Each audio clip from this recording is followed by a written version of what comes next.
I've been there, I think, 38 years. And other than the last couple of years, since a little after COVID, we've always grown 8% on average. And by doing that, you don't have layoffs. You're always expanding. You're always forced to go into new areas, and try new things. And I think that was a hard lesson for me to learn, because I thought, hey, we're a nice size, we're good. And my dad's like, nah, you got to grow. And that took me a few years to understand, but it's true. You need to grow or die. That was Mike Abt on the simple growth philosophy that's helped keep his family's business thriving for nearly 90 years. We'll hear more from Mike and his brother Jon later in this episode. Welcome to the Family Business Family Podcast. I'm your host, Zach Needles, Editor-in-Chief of Family Business Magazine. This episode also features part 2 of my conversation with Abhinav Jindal, a G2 leader of family-owned Jindal Group's hospitality portfolio. He talks about mental health in family business and what it took to find his voice in his own family enterprise. But first, in this interview, we chat with mother and son, Keri and Ethan Neidig, about how a family with 2 young boys turned a gap in the local youth sports scene into Greater Lehigh Valley Athletics, a nonprofit NFL flag football league that more than a decade later has become a multi-generational passion project and a pillar of the community. Keri talks about building the league and running it alongside her husband, her 2 now grown sons, her mother, and her sister-in-law. Ethan offers the player's eye view of growing up inside something his parents built from scratch. The conversation offers a compelling look at how a shared mission can motivate a family to work together, even through very long hours. Hi, Keri. Hi, Ethan. Thanks so much for joining me today. Thanks for having us. Thanks for having us. Absolutely. It's such a cool story, and we're all Pennsylvanians here, so that's kind of a cool connection. I'm going to have to come up and check out a game, I think. But let's talk about the league. Tell me about how and most importantly, why this league was started, and then just tell everybody what your roles are in the league. Yeah, so I'll kick us off. This is going back a little bit of time. So Greater Lehigh Valley Athletics was created. We actually created it as a nonprofit at the end of 2013. So our very first season ran, in January. We had registration for the first time in 2014. What we actually did, and it was really my husband and I, and then we had, created a small board to help us get this going. But it was really created out of a need that we felt at the time, because now you're going back, 12 years? Yeah. How old were you, Ethan? Like, you think about how old. We have 2 boys. Ethan, who's with us obviously today, and his brother, who's just a year older than him. But right. We were kind of like, the young family that were looking for something in the Lehigh Valley that we felt we just weren't finding exactly what we wanted, right? We got introduced to NFL flag. They had a blast playing it. Ethan can certainly speak to the actual, just as a player, right, playing through the program. And we decided, you know what, I think we can do this. Why don't we create something? That's about as basic as it gets. Like, hey, we can do this, right? Yeah. And we wanted to build it for families. So, 1 practice a week, 1 game a week at the same location, no fundraising, no tryouts, it was built so you can do other things. You're not, especially when you're so young. Like, we start at age 5. We didn't want this to take over your life. We want you to play other sports or an instrument or, like, I don't know, just read. Whatever it is you like to do, Right. That you're not always engaged in sports. So it really was a very basic, hey, let's just do this. Let's build it for parents. We can run it. We can handle it. And it gave our kids somewhere to play. That was how it sort of started. And it's morphed into, obviously they're a little older than 14, as you can see. So our boys aren't playing anymore, but I guess our roles have morphed over the years. Yeah. Specifically with Ethan, right? You started as player. Right. Yep. Yeah, no, first ever season playing in the league, and then now being the assistant director of marketing and social media. So it's like 2 totally different things. But, growing up through the league has been, and seeing other kids grow up now through the league has been insane. Yeah, it's very cool because it's very interesting because, like, not that this isn't a business. It's obviously a business and it's obviously a lot of work, but it's also like it was like a passion project, right? It was something that you did because you saw the need for it and you wanted to do it.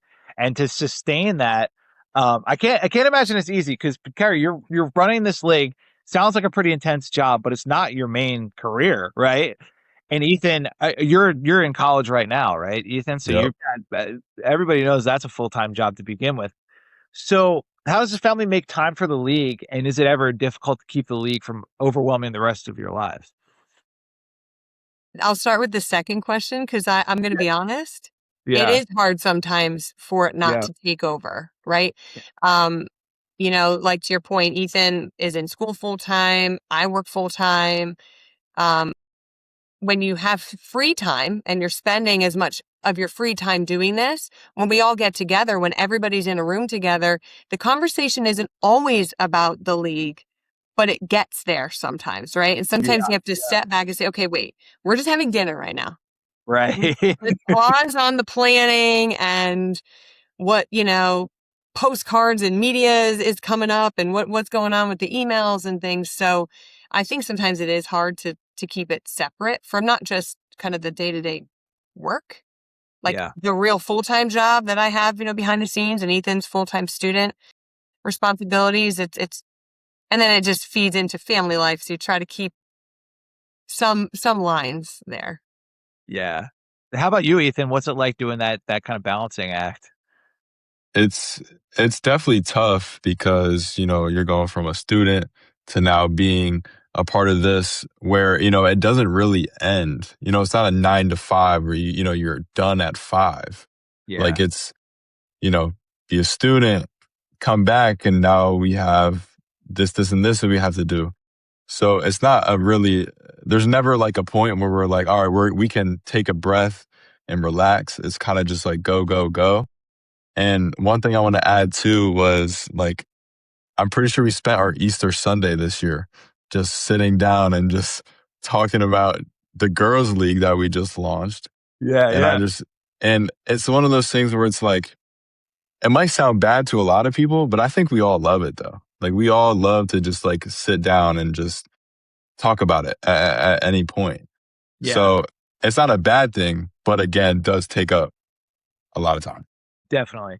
I think that's such a great point. Somebody was actually talking to me about this earlier today, which is like, yes, it's good to have boundaries, right? Like it's not, you don't want to be talking shop all the time. But at the same time, trying to avoid it at all costs is kind of like you're trying to avoid the elephant in the room. It's something that you all have in common. You're all passionate about it. So like you're never going to be able to avoid it completely, and you probably wouldn't want to because it's a passion for you all. So I think that's really cool. Was there ever a point, and maybe Keri, this might have been more early on when you were still kind of getting off the ground? Was there ever a point for you where you were like, is this worth the amount of time and effort it's taking when it's not like our main livelihood? Were there ever discussions like that?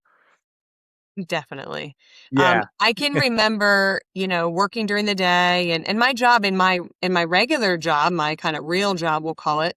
I sometimes travel, right? So I might be yeah, traveling and then I come home, and especially with the age when Luke and Ethan were so young, I can remember saying, because then I would sit down and I would start work on like my laptop or answering emails or whatever it was that we were doing with the league. And I remember thinking like, oh my gosh, am I being a good parent? Like, am I there? Am I doing enough with my own kids and not letting all of the kids and families of GLVA take my attention away from the family that's living under my roof? And my husband and I got into a lot of conversations about that. It's like, I needed personally to create more boundaries because I'm a little bit too much type A, right? right, Like, right, you don't have to answer the email today. Right? I yeah, can answer the email tomorrow and spend the time, whatever it was we were doing as a family for that hour before they went to bed or something like that.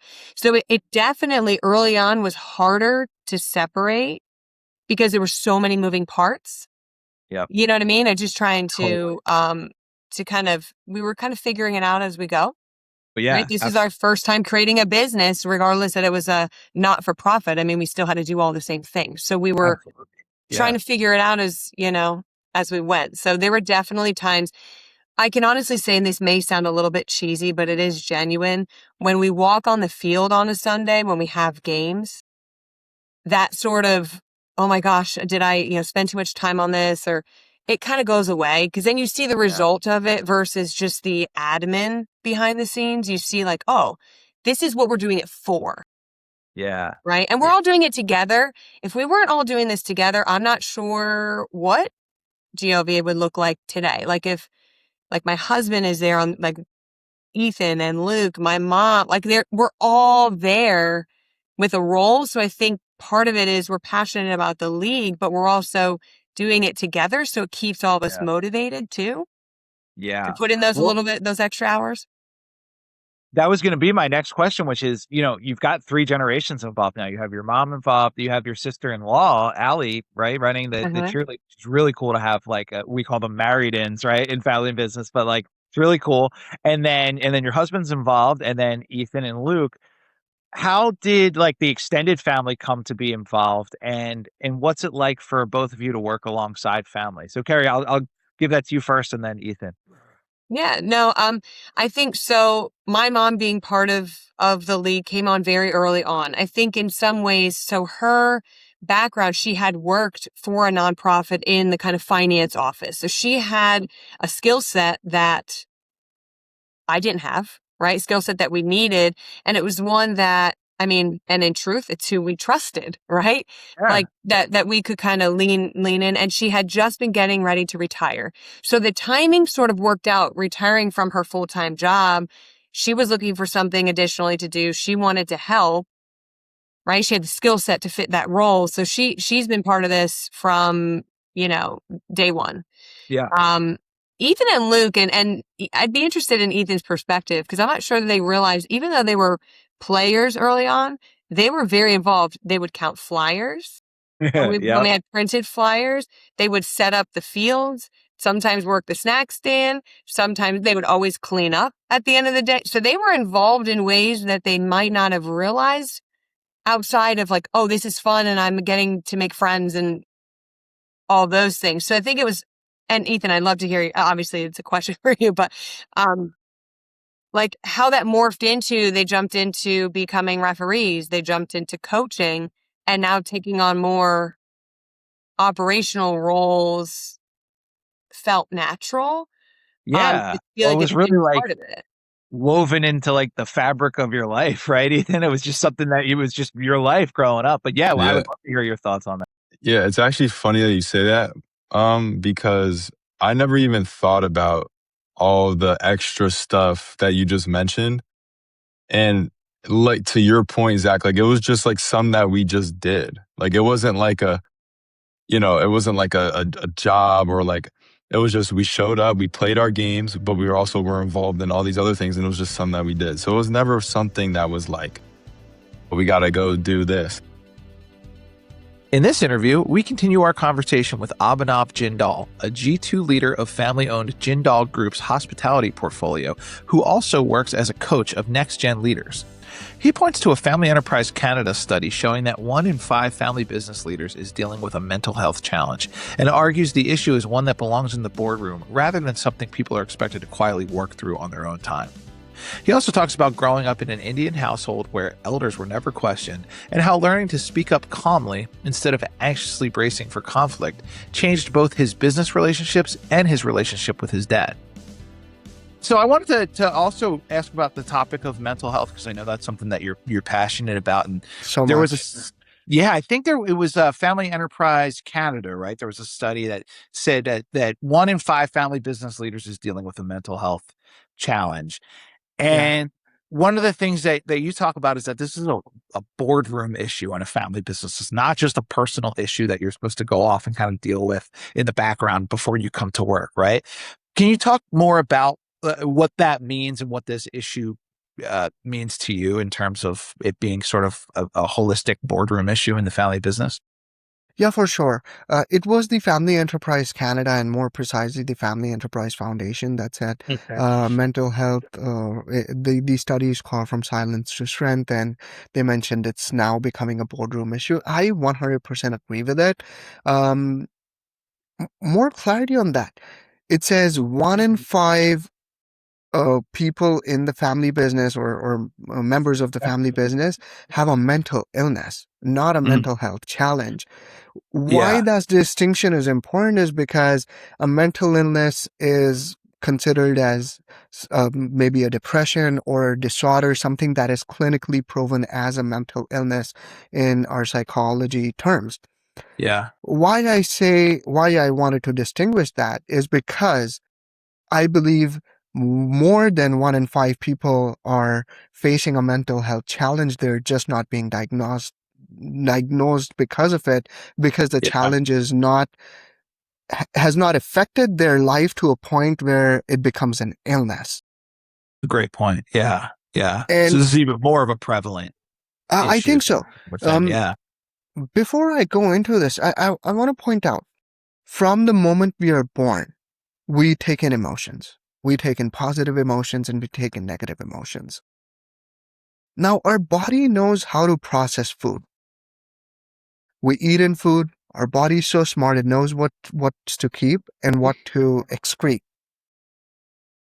Now, imagine if you didn't poop for a few days. Maybe a few days you might go fine, Yeah.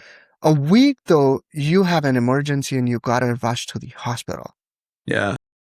Your intestine can blow up, and this is, I'm medically speaking about this. Yeah. We take in and experience emotions from the time we are born, and this is human. Positive emotions are good. Negative emotions are stored within our body, within our neurology, inside our unconscious mind. Those negative emotions then drive our behaviors, drive our decisions, and they impact our entire life.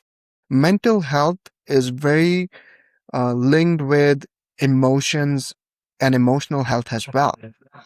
I work with people to resolve emotional baggage and limiting beliefs, which is both mental and emotional health. And in every damn case, I see the negative emotions that are stored impact the mental health to a major major way, in a major way. I just worked with someone yesterday. I did a breakthrough session, and this person, since the past 7 years, has tremendous fear. His health was being impacted, his physical health.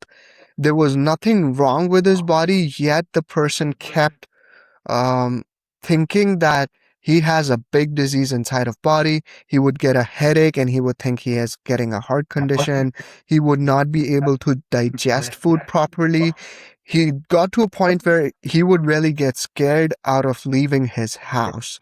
Wow. So this person saw me, who's also a second generation business owner.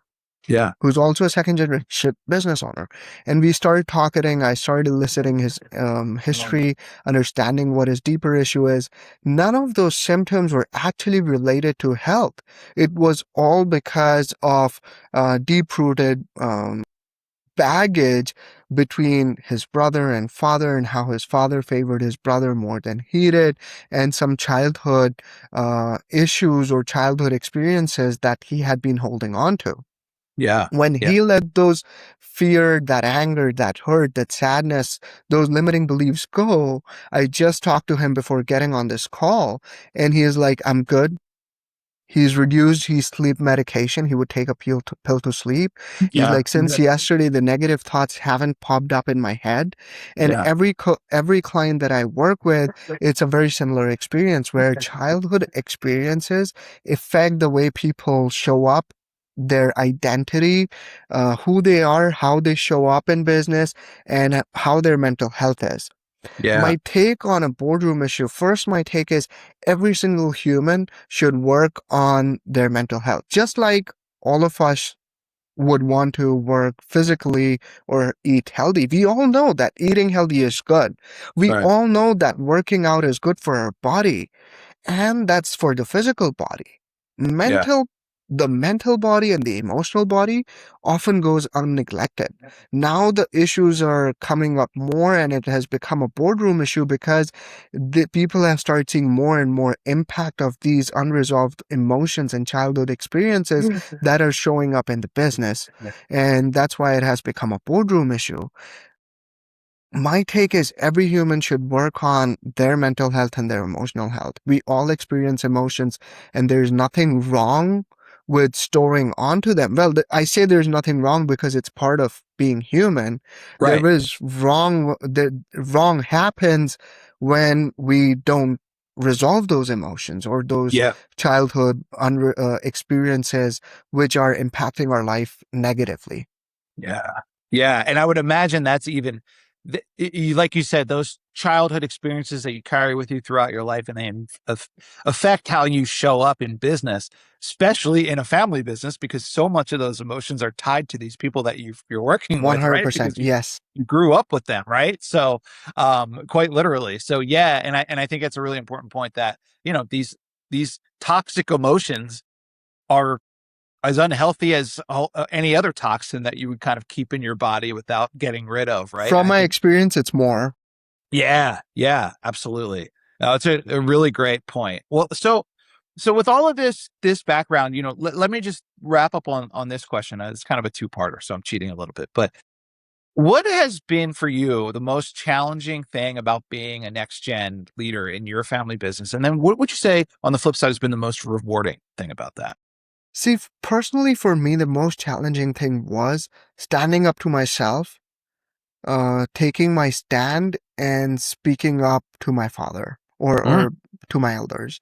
yeah, I've grown up in in an Indian household where it's always respect your elders. The elders are always right. And as an adult, that affected me because early days in my business, before even speaking something where there was a conflict, in my head, I would cook up and get all stressed out of how the conversation's gonna go and how I'm not gonna be heard and how my decisions are not gonna be respected and I'm not gonna be respected and all of that.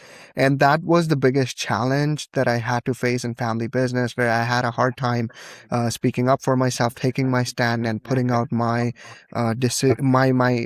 opinions in a very congruent and a non-angry way, in a calm way. yeah, That was the most challenging thing for me. When I got rid of my negative emotions, that challenge also kind of went away. Not kind of, yeah, it just went away. And now I'm able to have very genuine conversations with my dad in a very calm way. And we have so many wonderful conversations that have not only grown our business, but also got us closer as a father and a son. The most rewarding thing for me being a part of my family business has been the experience that I've been able to gain and who I have become in result of the experiences that I've had in life and the yeah, support for sure. Why I say this is because I got out of my university and I started looking after my resort. For 2 years, I operated a resort. That gave me the courage, the confidence to come in a new country where I know almost no one and start something of my own. yeah, Then I also looked after a construction of a five-star resort. We recently opened a Marriott last year, yeah, again in Jim Corbett in India. And for 1 year, I looked after the construction. I got to work with all these amazing individuals and professionals. Um, and on my coaching side as well, the experience that I've gained in the past 9 years, being in business, uh, that's invaluable. And I could yeah, only get that because I was part of a family business. If I had got started in a job or I had started by myself, there's no way in my first year of business I could have gotten the experience of not just being a part of a property, but managing and operating and um, kind of owning the entire property and running it and yeah. growing it. And that's so cool. Yeah, absolutely. And you made such an important point when you were talking about sort of the first challenge that you encountered. Um, that idea of like the assumptions that we make about how conversation's going to go. So I don't work with my family, I don't work with my parents, but to this day I still do that. Like, oh, I know what's going to happen if I say this, they're going to say this, and this is how it's going to Yeah. go. And 9 times out of 10, I'm completely wrong about what the Yes. reaction is. And I think I'm like, with you. right? That happens so much, I feel like, Yeah. in family businesses. There you're trying to anticipate what's gonna happen, and then you're psyching yourself out, and it's kind of like, you're better off just jumping in and having the conversation because it's probably gonna go differently than you're expecting, right? Yes. And what happens when you've already made assumptions, you're already going with a negative mindset. You might Yep. already be angry before even having a conversation. And when you Yeah. do that, the response is always going to, most of the time, it's going to be negative. Or even if they give a good response, the other person might lash out as well, because you're already going, you're never listening to me, so one time I Yeah. want to listen to you, and all that stuff. Yeah. Versus like, hey, can I have an honest conversation with you? This is what has happened, and this is what I feel, and I would really love your support in it. When you have a conversation which is rooted in authenticity, it's a whole different energy you're bringing into the conversation, and then the next person, the person you're talking to, is actually listening to you. In this interview, we sit down with Mike Abt, and a few minutes into the interview, his brother Jon. They're two of the four brothers behind the family's Chicago retail business, Abt, which their grandmother helped launch in 1936 with $800. Today, Abt is the largest independently owned single-location retailer of electronics, appliances, and home goods in the U.S., with a 100,000 square foot showroom in the Chicago suburb of Glenview.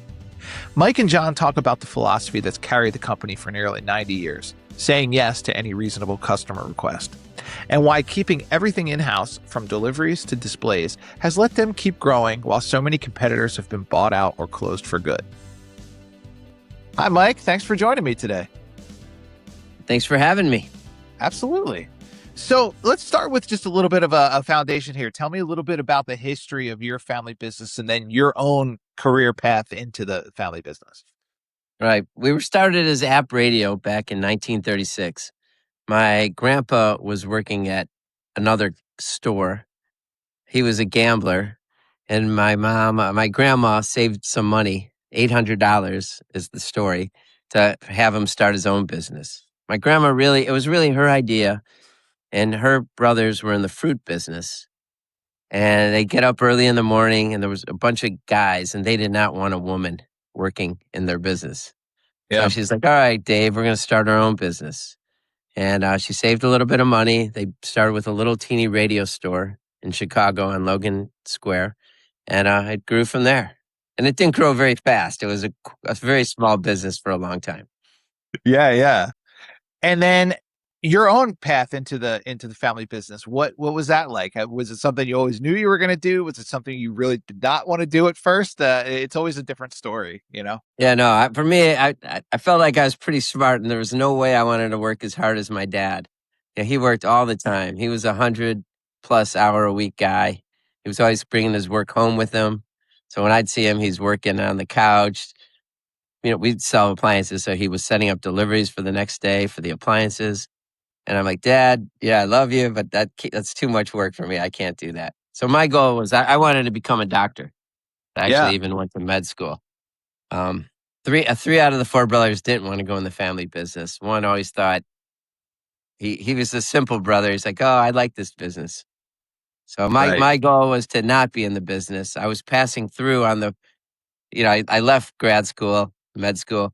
I was passing through, and my dad was still using we called it the milk crate, but he was still setting up runs in the milk crate. And I'm like, Dad, I'm going to get you computerized, and then I'm leaving. I'll give you a year of my time. You paid for college. And that's how I ended up there. I loved it. I loved working with my brother. I loved working with my grandma. And it was fantastic working with my father. And then other brothers came into the business. Excellent. Yeah, that's a great. So I've heard that story a few times about, hey, I'm going to come in, I'm going to help you out for 6 months or a year, then I'm out of here. And then, lo and behold, you never leave because it sucks you in. And it sounds like it sucked you in a good way. Like you said, it wasn't like you got stuck there. You just really enjoyed it. So that's very cool. Yeah, no, really, it was. And one, my dad told us two things, never to lie and always be your own boss. And, and it was a way to be your own boss. And, that filled that itch. And I was able to do every other thing I wanted outside the business besides working in the business. Absolutely. Excellent. Hey, Jon.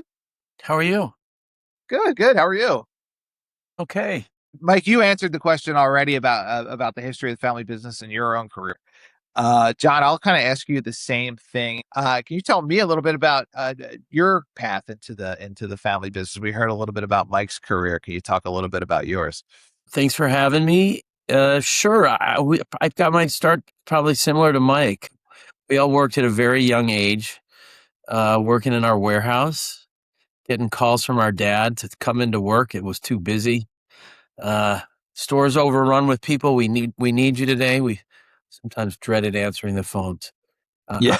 especially on a nice summer day. But Yeah. we learned from a real young age. Our dad was he was very, very hard worker. Worked till 2, 3, 4 in the morning every night, and Yeah. he was a workhorse. And our aunt was there, our uncle was there, our grandma was there, grandpa.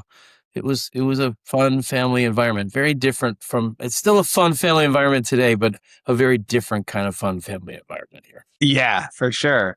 And John, one of the things that Mike was saying was that he had no intention of joining the family business at first, and that he kind of came in to help with some tech stuff and thought he might hang around for a year, and then he kind of got sucked into it in a positive way. Like he really just found that he enjoyed it. I was curious with you, was it something growing up?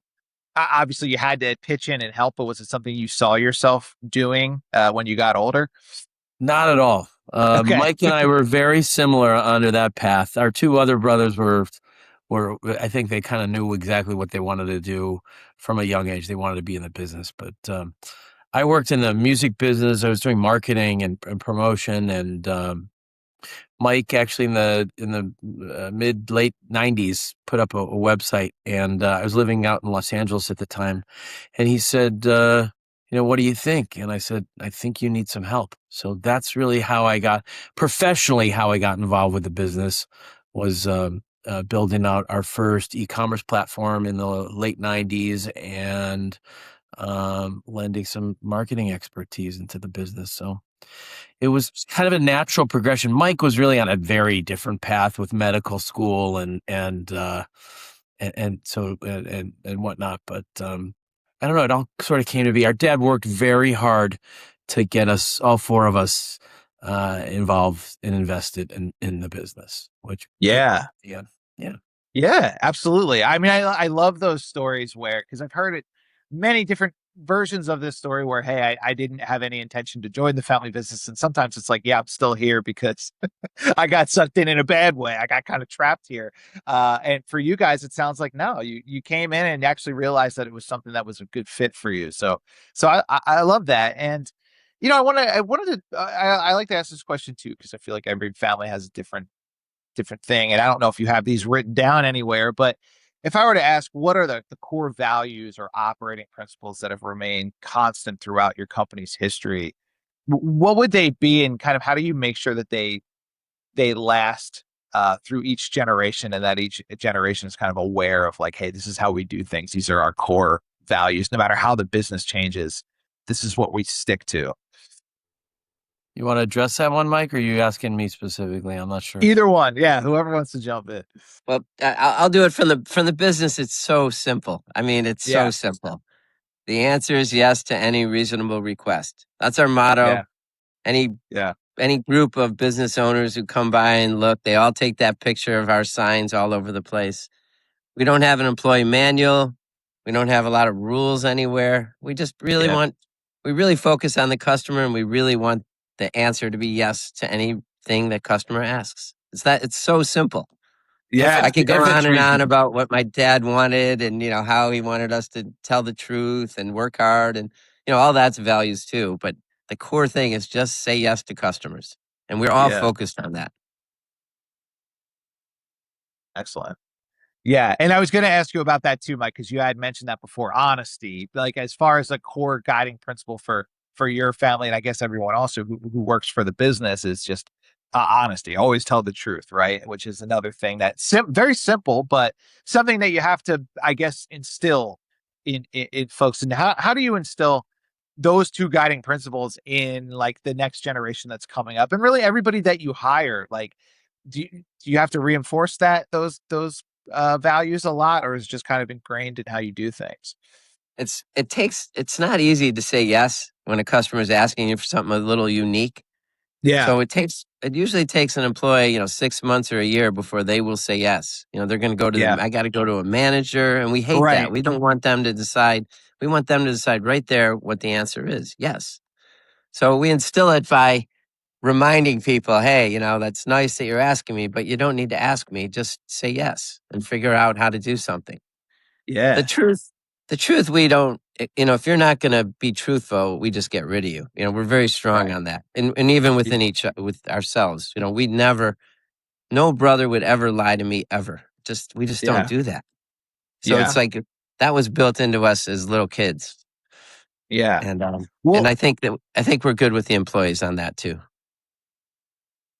I love that just say yes policy because I mean, and I know we're not just talking about family members here, we're talking about everybody, but as you guys probably have heard, in a lot of family businesses, that is not the policy, right? The policy is there's a whole chain of command that you have to go to every time you want to make a decision, especially like if you're younger, if you're one of the next gen leaders and there's still senior generation leaders there. It's like, yeah, everything comes through us, right? Like somebody asks you something, you got to ask me for permission before you give them an answer. And that's obviously not how it works. So do you feel like that's kind of empowering once people get used to it? Do you feel like that's kind of an empowering way to feel when you're working there?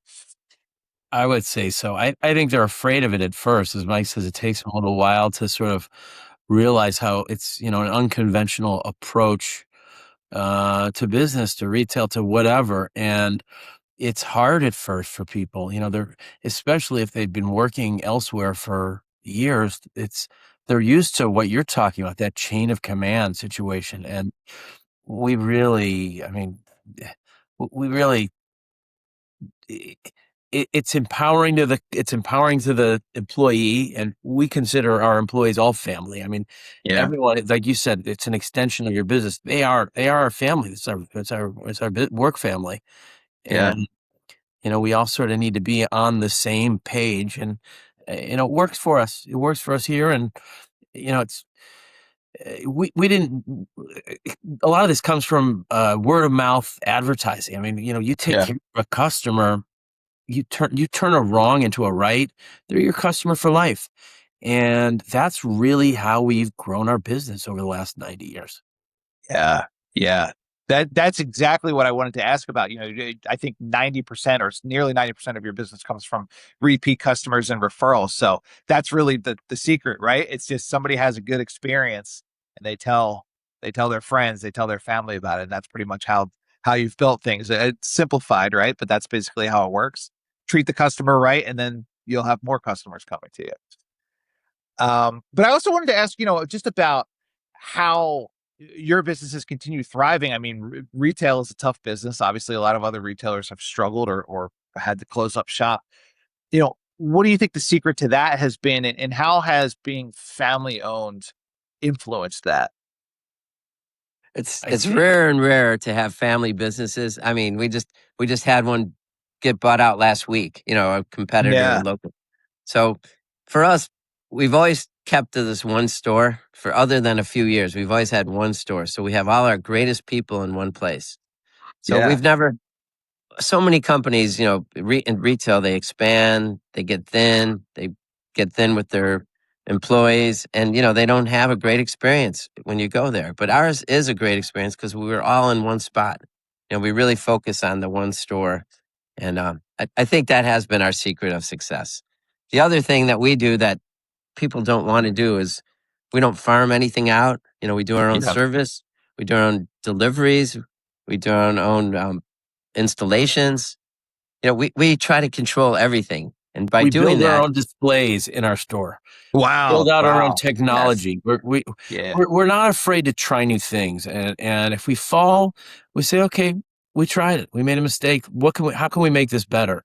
We've incorporated tons of new technology. I mean, we were one of the first e-commerce retailer e-commerce businesses in the U.S. Amazon at the time was just selling books when we started getting it, and we're like, what are we going to sell, refrigerators? No, but maybe we'll sell VCRs and cordless phones. And sure enough, the business has really evolved. We've really embraced most recently embracing AI. You know, Yeah. our employees kind of are a bit skeptical. They think their jobs are going to be replaced, but in a 90-year history here, we've never had a round of layoffs or any of those things. We're we try and reaffirm them that, hey, we're not going to lose your job. We're just trying to give you tools to make your job easier and more efficient. Yeah. So Yeah, And absolutely. our other thing we really strive for is to grow 8%. You know, Yeah. I've been there, I think, 38 years, and other than the last couple of years, since a little after COVID, we've always grown 8% on average. And by doing that, you don't have layoffs. You're always expanding. You're always forced to go into new areas, and try new things. And I think that was a hard lesson for me to learn, because I thought, hey, we're a nice size, we're good. And my dad's like, nah, you got to grow. And that took me a few years to understand, but it's true. You need to grow or die. Yeah, absolutely. And over the course of 90 years, if you grow 8% a year, your small little business becomes a pretty significant business.